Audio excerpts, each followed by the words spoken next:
Plant FAQs. Hoya Brevialata. Hoya Brevialata, a guide for plant enthusiasts. Hello, fellow plant lovers. Verbvu here, and today we're diving into the fascinating world of the Hoya Brevialata. This unique succulent vine has captured the hearts of collectors with its charming, coin-shaped leaves and fragrant blooms.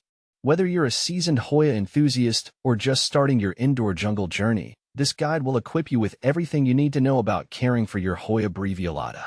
See more 566 species and genus Hoya at monsterholic.com. What is a Hoya Brevialata? Native to Southeast Asia, the Hoya Brevialata is an epiphytic vine, meaning it grows naturally on other plants in rainforests. This translates to a plant that thrives in warm, humid environments with indirect sunlight. The most striking feature of the Hoya Brevialata is its foliage. Unlike its sprawling cousins, the Brevialata boasts small, round leaves that resemble miniature coins. These vibrant green leaves, with a slightly fuzzy texture, grow to about 1 to 1.5 inches in diameter and cluster together, creating a delightful textural contrast. But the beauty doesn't stop there. During spring and summer, the Hoya Brevialata produces clusters of star-shaped flowers. These blooms, often described as having a caramel-like scent, are a delightful surprise for patient plant parents. Hoya Brevialata versus Hoya Carnosa. New to Hoyas? You might be wondering how the Brevialata compares to the more common Hoya Carnosa, also known as the wax plant. Both are stunning vining plants beloved for their unique foliage and fragrant flowers. However, there are some key differences to consider. Leaf shape. The Brevialata's signature feature is its round, coin-shaped leaves.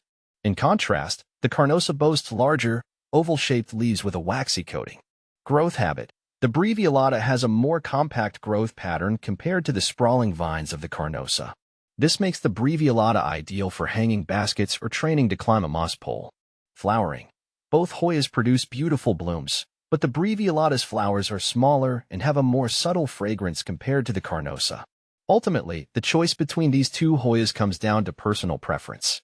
If you crave a more unique and compact plant, the Brevialata is a perfect choice.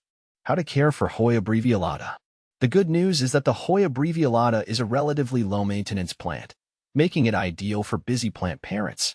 Here's a breakdown of its basic care needs. Light, bright, indirect sunlight is key.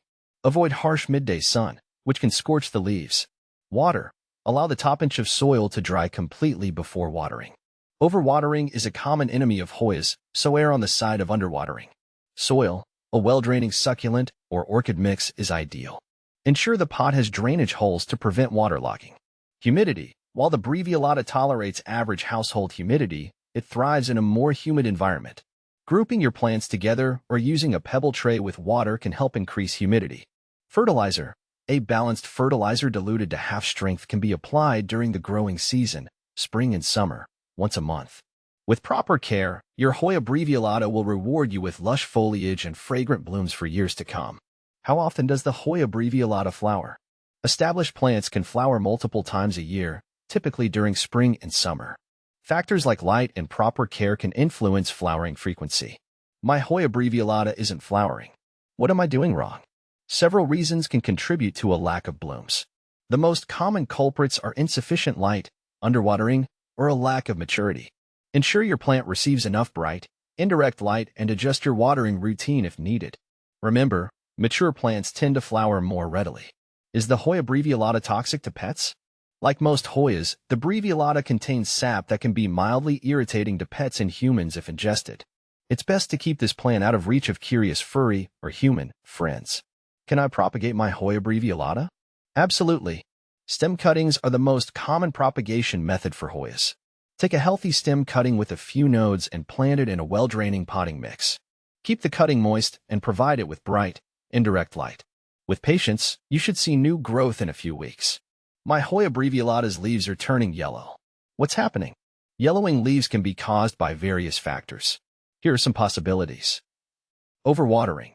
This is the most common culprit. Check the soil moisture and adjust your watering habits if necessary. Nutrient deficiency. A lack of essential nutrients can cause yellowing.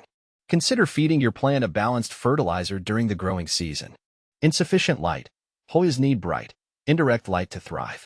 If your plant is in a shady spot, move it to a location with more light. Natural leaf turnover. It's normal for older leaves to yellow and drop occasionally. By observing your plant and its environment, you can often diagnose the cause of yellowing leaves and take corrective measures. Can I prune my Hoya brevialata? Absolutely. Pruning is a great way to encourage bushier growth and control the size and shape of your plant. You can prune any time throughout the year, but spring is generally considered the best time. Just make sure to use clean, sharp pruners and remove any leggy or unwanted stems.